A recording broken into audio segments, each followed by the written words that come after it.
কিছুটা সময় বেশ দারুণ কেটেছিল আফগানিস্তানের। অতীতে কোনো এক সময় ছিল যখন আফগানিস্তান ক্রিকেট দলকে কেবল নতুন উদীয়মান একটা শক্তি হিসেবে বিবেচনা করা হতো, কিন্তু মাঝে কিছুটা সময় তারা যে পারফরম্যান্স দেখিয়েছে, বিশেষ করে টি-20 ও একদিনের ক্রিকেটে, তা নিঃসন্দেহে বেশ প্রশংসনীয়। একের পর এক বড় দলের বিপক্ষে লড়াকু পারফরম্যান্স, ধারাবাহিক কিছু জয়, ব্যাস ভারতীয় মিডিয়া ও সাবেক কিছু ক্রিকেটার মিলে তাদেরকে বানিয়ে দেয় এশিয়ার দ্বিতীয় সেরা দল।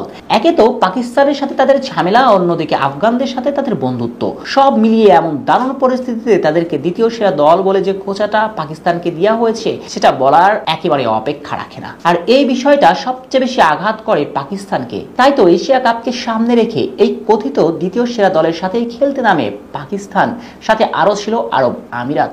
প্রত্যাশিতভাবে ফাইনালে পৌঁছে যায় আফগান ও পাকিস্তান। ফাইনালে এসেই যেন তাদের মনে পড়ে যায় সে কথা, এশিয়ার দ্বিতীয় সেরা দল নাকি তারা। সেই জবাব এমনভাবে দিয়েছেন, এরপর নিজেদের দ্বিতীয় সেরা দল ভাবার আগে 100 বার ভাবতে হবে রশিদ খানদেরকে। ফাইনালে আগে ব্যাট করে পাকিস্তান সংগ্রহ করে 141 রান। ছোট লক্ষ্য রশিদ নাবিরা ভেবেছিল হয়তো সহজ জয় পাবে তারা, তবে নওয়াজের 5 উইকেটের ভর করে মাত্র 66 রানে গুটিয়ে যায় দলটি।